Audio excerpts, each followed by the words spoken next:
Hello Daily Drafters and welcome back to the channel for today's Arena Gauntlet League match. Today begins week number 4. We are halfway through the league and this will be match number 16 out of what we hope will end up being 30 matches here in this league. And we're still riding with this Abzan mid-range deck here. It's been up and down. We've had a pretty good league so far. It's hard to argue with the results, but it's starting to get to that point where our opponents are getting a lot of comeback packs, and the opponents we're playing are playing some real good, powerful 5-color decks. But see if we can get any more wins here with this Abzan mid-range deck in week 4. Now, as it is the beginning of a new week here in the league, let's look at how the Ascendancy Challenge rankings went last week, and you can see us here in 3rd according to adjusted win rate. Team Jeskai followed by Abzan. We did have the most matches played by a good bit, but that wasn't enough to get us any higher than 3rd, but we'll take a 3rd place finish on the week. And now the Con8 Games results from last week. We had a little bit of a trivia afternoon from what I understand. I was unfortunately unable to participate, but our clan did perform well enough to get 2nd place in said trivia event. And there were a couple tied for 4s there at the bottom, and Sultai took it down. So if you add on week 3 as well as trivia, the total cumulative Ascendancy rankings after week 3, 60% of the way through this challenge. And look at that, who's at top? Abzan with 404. Team are very close behind. Jeskai vying for the top spot, and Mardu and Sultai kind of picking up the rear. But points escalate as the weeks continue, so this is still anybody's game. So I am beginning my week 4 a little bit earlier than usual here on night 1, so you'll see that the top of the 184 player leaderboard is still relatively consistent with the week 3 standings, but we are sitting in 11th heading into this week. Pluto, Random Jobber's already gotten a couple games in here, and they are still sitting up at the top. And within the Abzan clan, we do still sit in 2nd place with that 11-4 record. Got a couple of people chasing us. DW Chief, Alex S. Fly, you gotta love to see our teammates rising up the leaderboard as well. Well, today's match is going to be against Yasunori, who has a record of 10-6 in 35th place here in the league. And they are of the Mardu clan. They are also running what I believe to be a 4-color deck here. I can't exactly see on my screen what the full deck is, but it's pretty close to 4 or 5 colors here too. Their lifetime AGL record is 24-22, and they have a win percentage of 52-ish%. Ours is approaching 58, with a record of 71-52, and we have never played each other yet in the AGL. This will be our first matchup. They unfortunately don't have any badges, and we do have that one top 8 badge there on the left, but 10-6, gonna be a tough opponent here today. Ranked relatively highly here in the league, and without any further ado, see you in game number 1. Alright, we get to go first here, and we've got a pretty darn good curve. We got the Sentinel to guarantee a green, Pack Beast on 3, potentially Negotiations on 3. This is kind of exactly what our deck is looking to do here. And this will certainly be a difficult matchup as I'm looking at the opponent's pool here. There is a Meringue River Regent, a Bloomvine Regent, among other rares. So those two will be quite good, but let's go ahead and get our forest here. And the next turn, I'm probably going to play Pack Beast. It's arguable which one I usually want to get in with, or play first, the Negotiations of the Pack Beast, but getting down the Pack Beast early is always great. Let's see if there's a counterspell here. There are 2 Dispelling Exhales, so very likely that there is one in hand here.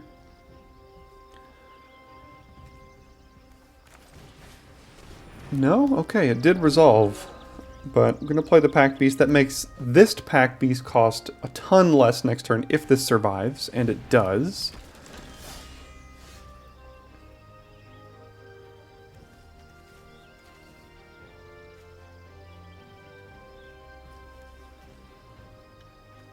This is tough now.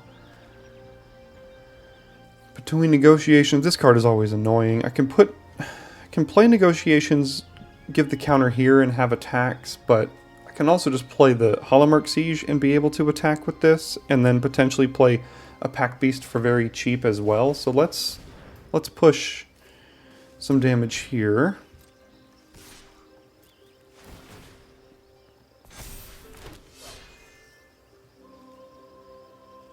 Okay, that does mean I have to play my land now to play the Pack Beast, which is fine. Okay, and now next turn we've got negotiations, get a card out of hand, attack, play Skull Hunter, get another card out of hand. I mean, this is, if this curve doesn't do it, I don't know what's going to do it. It's about as good as we can be here.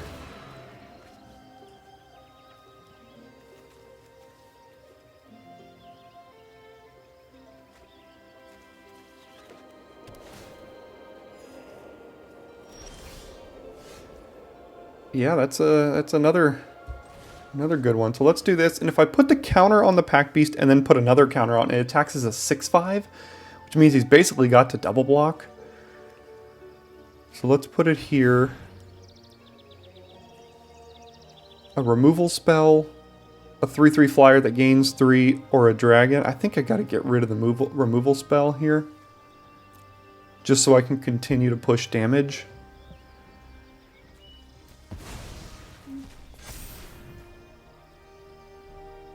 I'm fine with a double block. So let's go ahead and attack here. Put the counter on it. Doubt he wants to double block, but he could. Nope, okay. Play this and then get likely just one of those lands out of hand, but it is something.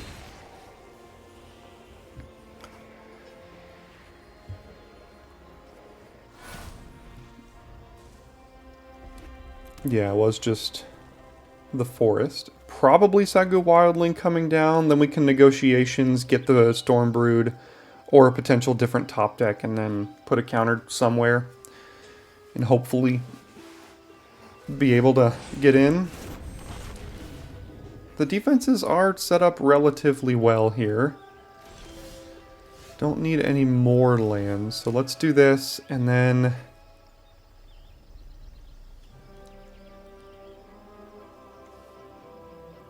I'd like to have attacks with a lot of creatures, so we do this, we get the Stormbrood, and then go to attacks, attack with these, and give this the counter and give it Menace, and then there's really no good blocks. Could also attack here, you would have to double block that to take it down. I mean,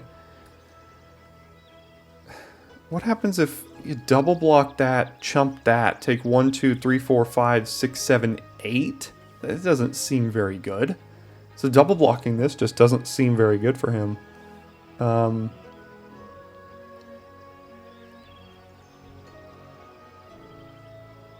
yeah, let's just get in with everything here. And like I said, if this curve can't do it, this might be one of the better curves our deck can produce. So seems good to me. There's a lot of really, really good cards here that we're going to have to consider when siding. There's also Naga Fleshcrafter. That card has been very good. If you haven't watched the team draft, it was a big player in the team draft that we played. Let's see, 9, 10, 11, 12. This is lethal, so it's got to block something else. Okay, so it does take down the Pack Beast at the expense of taking, what, 9, 10, 11, going to 1? Sure.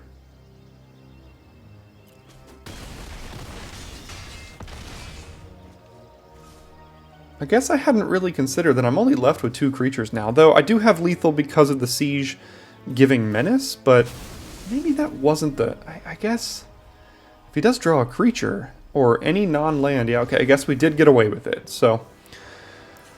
Alright, lots of really good mid-range cards over there. Usually what I do on the draw is I take out both of these Skull Hunters and I put in like some protection, but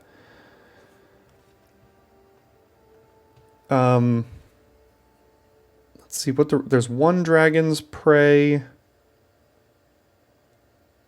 There's 2 Coordinated Maneuvers, much more of a green deck, 2 Piercing Exhales. Yeah, there's some removal. Just bringing out these super aggressive 2-drops and kind of siding into a little bit more protection for our creatures here is usually what I've been doing and had decent success with. So something like... We're not trying to play a card advantage game here. And if it gets to resolve something like River Regent, we're just not winning that game regardless. So, you know, something like Lightfoot Technique or Undying Malice, or both.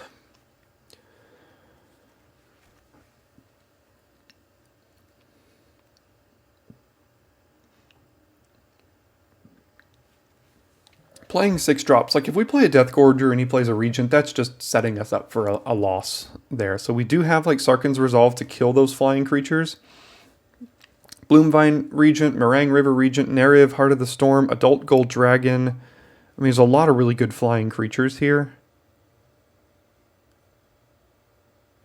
The Fleshcrafter, a sideboard card against that has usually been the Reclamation, but that is a splash, and I don't know if I want to care too much about that right now.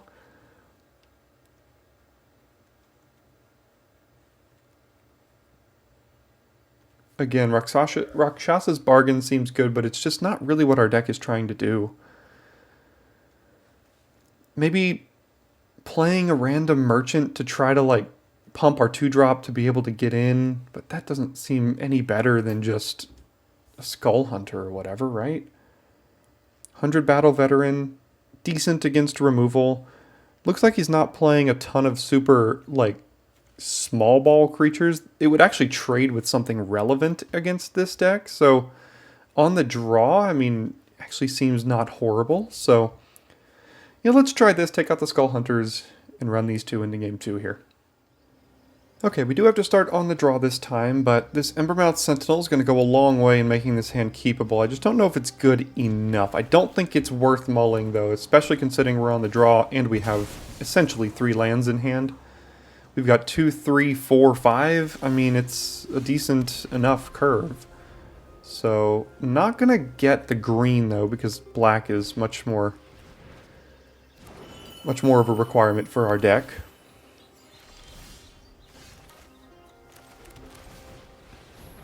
Play Sentinel, take action, get the Swamp, and then next turn we just play Skyrider, Vanguard, or Bodyguard, Battle Priest, and hope all of that's going to be good enough, basically. Do not like seeing Surak on turn 3 both games. That's kind of annoying, but sure.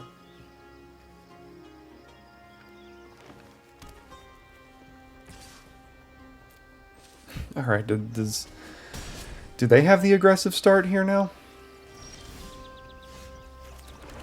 I mean, I guess I'm attacking, right?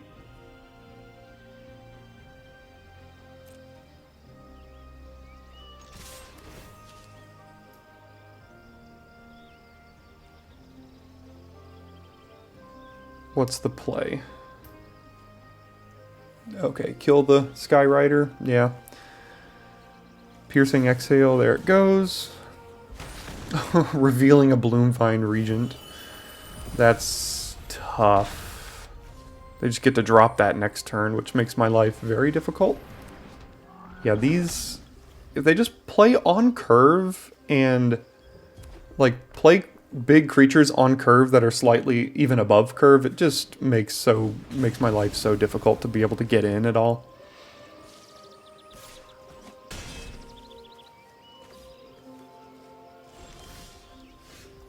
I mean, that helps, I guess, a little bit.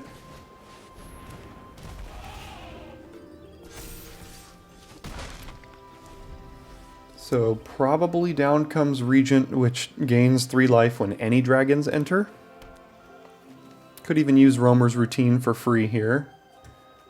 Kind of free. Yep.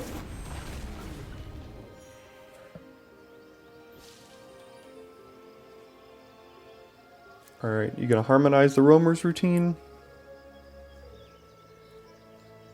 Nope.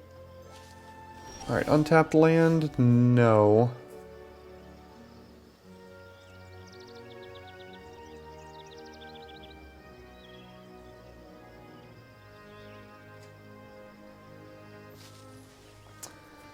Can use the current to kill this. They get to draw a card.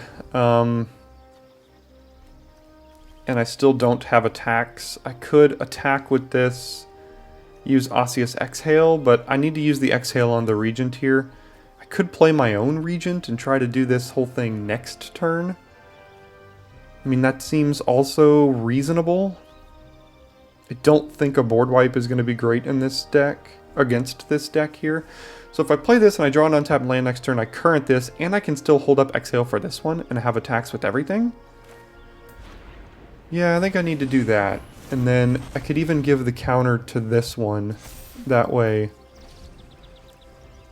I have attacks through it, even if things go wrong. Alright, more rares and mythics. Eshki and a harmonized roamers routine, so you can get the counters, I guess.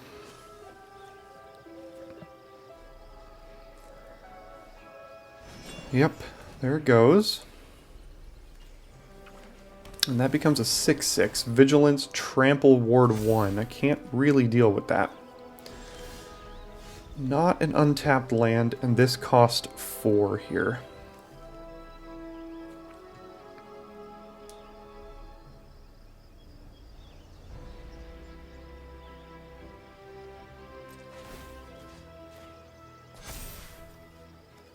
Alright, come on, Scavenger Regent, do your worst.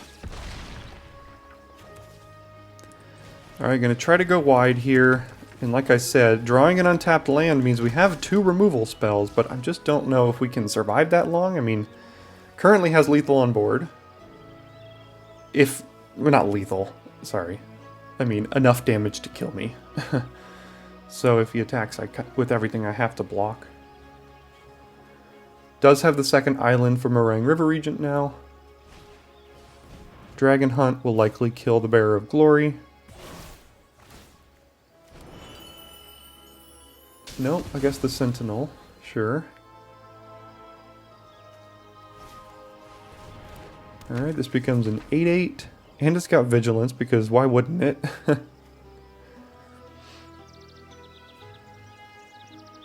Alright, just, you know, we just lost to, what is this, 1, 2, 3, 4 or 5 different rares here.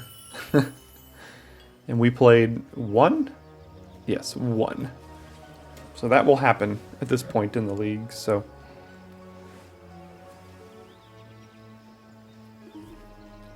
Is there a Piercing Exhale? No?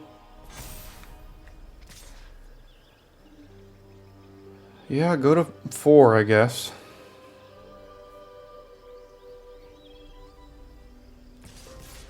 Oh, never mind. Okay, go to... Wait, 0?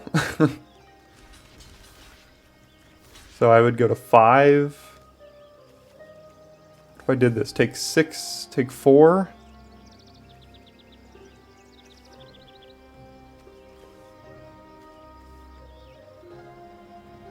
Sure. Is there a combat trick to finish me off?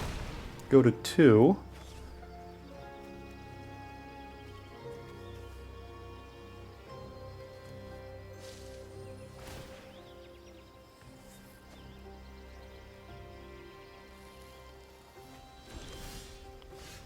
Can't cast that. Current has to be cast for 4. Could only kill that. Can't attack with these 2. Have to leave this back to block. If I do that, 5, 6, 7. Yeah, I mean, this doesn't really work.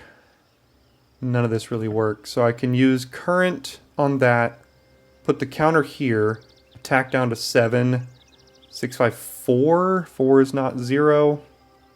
Why does this thing have to have vigilance? I don't know. I can hold this back to block. Block that. Double block here. Activate it. Still lose. I don't think there's any out I have here.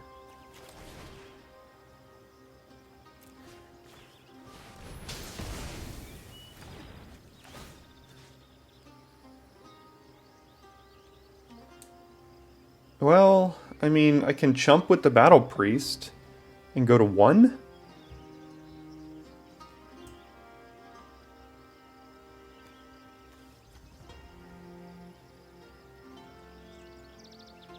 Never mind.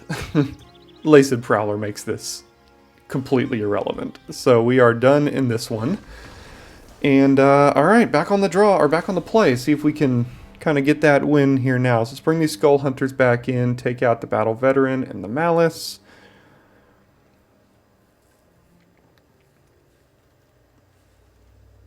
And don't see anything else necessarily here.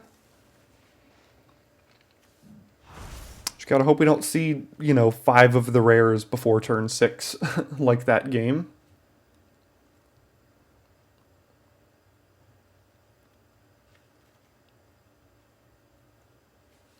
Yeah, I'm not seeing much else that I think I want here. It's just potentially, like, how low on the curve do we want to go? This Bodyguard doesn't seem great, although it does tap down, potentially, at least one of their decent blockers.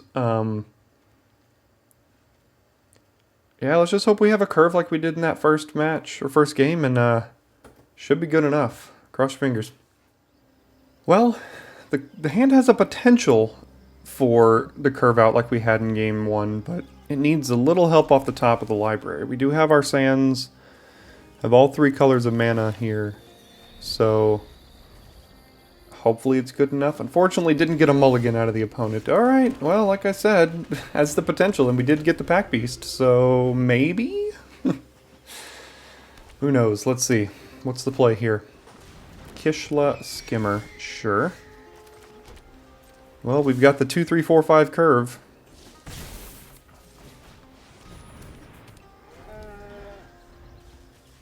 Hopefully their curve isn't that good.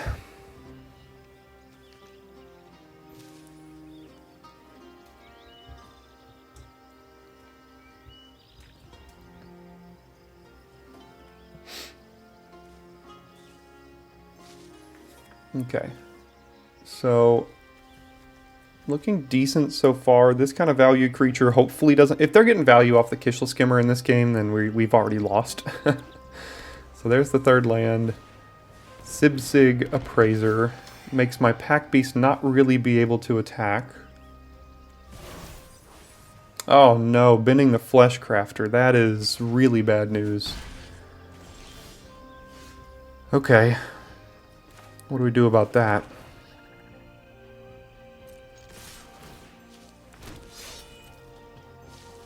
Trade, play Lancer.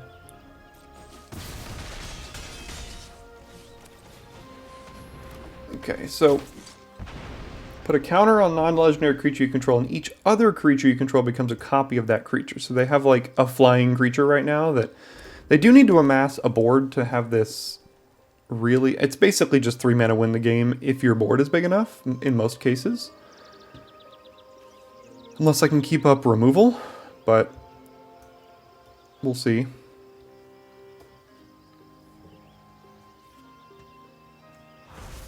Such a nice flip off the Appraiser.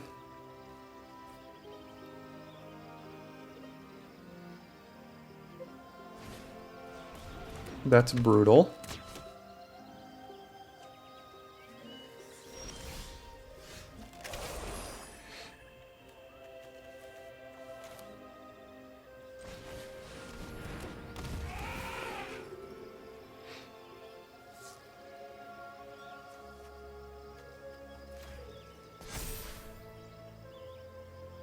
I don't think I want to be trading for the sniper. I can use the coordinated maneuver to kill it here, so I hope there's no piercing exhale before then.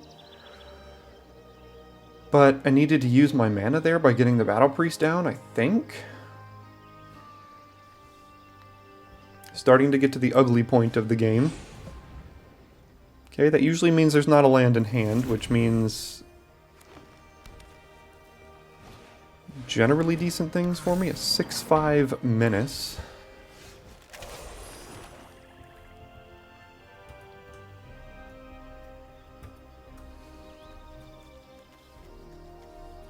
Sniper is so annoying.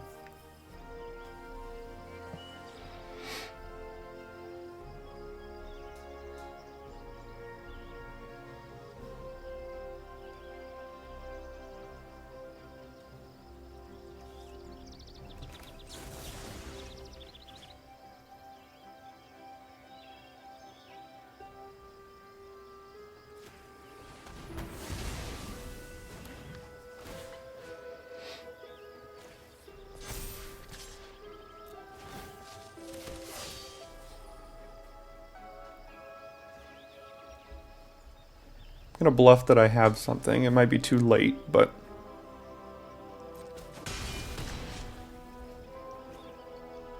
Okay.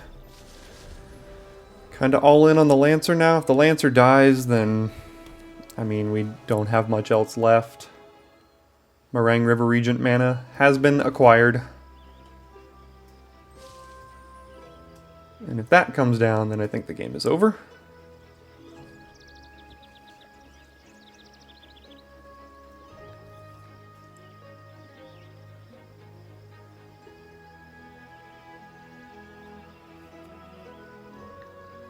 And we know, at least I think I know, that none of these are lands because they used the Sagu Wildling to get a land last turn. When they could have just played a land and played a 3/3 flyer, which would have been pretty good. So, pretty sure none of these are land. These are all just action here.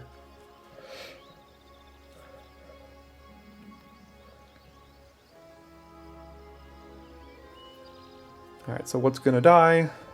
Piercing Exhale, Effortless Master onto the Dragonback Lancer. Nope. Returning the Pack Beast. Sure. Can also harmonize it post-combat using the Master here, which is just tempo that I can barely compete with, I think. I can replay both of them, but like, it doesn't really do anything for me.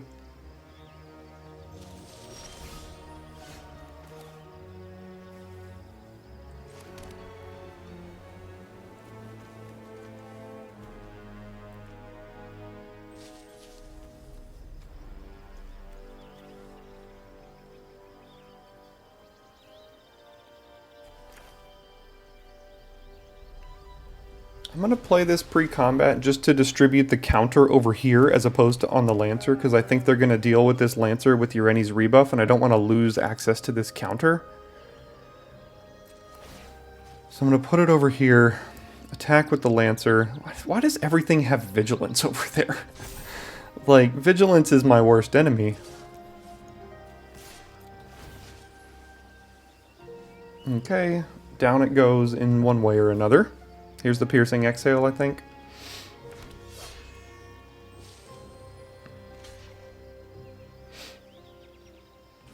No? Alright, go to 7. Play another creature, and... here's the Piercing Exhale. Deciding when and where to use it. And... I guess... could potentially have some sort of lethal. I don't know. We'll see. They're in a much better situation than we are.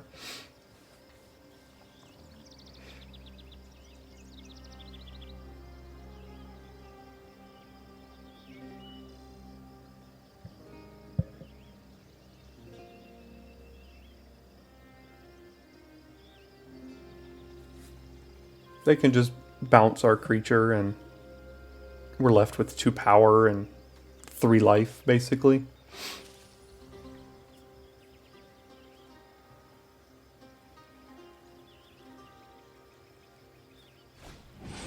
Oh, there it is. Alright, well, couldn't unfortunately beat the bombs.deck.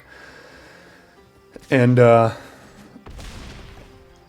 yeah, we were just hoping those didn't come down, and they did. And that's what's happening here this late in the league is bombs.deck, and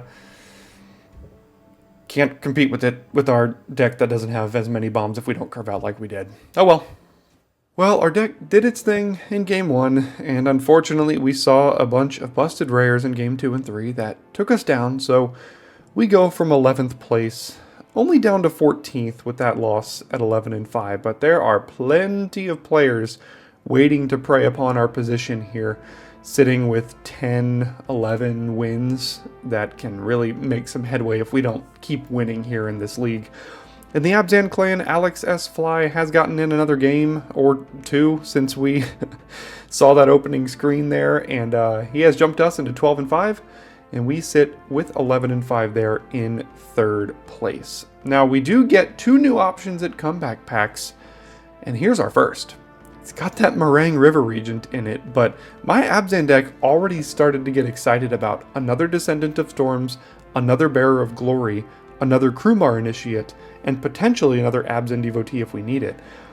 That Meringue River Regent is also pretty tempting. Let's see what the Tarkir Reforged pack brings us here. We've got High Sentinels of Ereshkigal, 4 mana 3/4 flyer that can put counters on things and get bigger. Another Undying Malice, a Terramorphic Expanse, an Ardenvale Tactician. There's some decent stuff in both of these packs. It's a tough decision here, but I did end up going with the Tarkir Dragonstorm Play Booster. Alright, I've gone ahead and brought in basically the 4 cards from that pack that I think would make this deck, make the cut in this deck. I'm pretty sure the Krumar Initiate, the Bearer of Glory, and definitely the Descendant of Storms are all 100% to make the deck here. Now, I think I might be able to just cut this random 4 mana 4/4. It has a little bit of upside if it dies, but I think we're looking to get the curve pretty darn low. I might cut one of these Devotees. We're not actually super hurting for green fixing anymore now that we're only running 2 cards. If we do cut this one, the Lancer has actually been pretty decent for us. It's just a nice place to put counters. I like most of my 2s. Now that we upgraded a couple of our 2s, I think this Kinguard could probably go out of the main deck. I could probably cut the 4, and then I'm wondering if I want to go to 23 lands. That seems a little low. What is that equivalent in 17 lands in 40 card deck territory? That'd be equivalent to like 15.3 lands in a 40 card deck. That doesn't seem that great. I like both pack pieces. The Dawnbreaker seems good. Battle Priest seems good. I like the Lancers. This Bodyguard could go. Unrooted Ancestor, that's also kind of good. I want both Negotiations, both of these. I kind of need this Current as removal. Need the Warden of the Grove, that's one of some games. Chief of the Edge, maybe, but it's probably better than maybe one of the Skull Hunters, and I could possibly bring in a second Skull Hunter if I know I'm on the play. This gives me 1, 2, 3, 4, 5, 6, 7, 8, 9, 10, 11, 12, 13, 14 1 and 2 drop. So if I cut one of the Skull Hunters from the main deck, now I have 13 still with the Negotiations to put counters on them, which still seems fine. 4 green sources here, plus the Sentinel and the Devotee for these 2 green cards. Now, I looked a little bit at possible different builds, like considering blue and trying to fit in that Meringue River Regent that we just got. We do have 2 Appraisers. We have a good amount of counter spells, but the issue is I don't think we have as good of a late game. And if you look at our rares, I mean, all of our rares are within here, basically. The Hollowmark Siege, the Barren Step Siege, the Warden of the Grove, the Voice of Victory. I mean, all of these cards lend themselves to playing a much more aggressive-ish style of deck. We lose access to all of this in favor of, you know, the River Regent and just a bunch of bigger late-game cards that our opponents will always also have. And it might not even be as good as what they have. But I think this has done well for us so far. It's questionable going forward, but I like this start. And these Initiates can help us into the mid-game with the Bearer of Glories pumping them. I think we've got a pretty decent shot with this one here going forward. So I'm going to run this one into match number 17 tomorrow. Thanks for tuning in today, and I'll see you tomorrow for your Arena Gauntlet League match.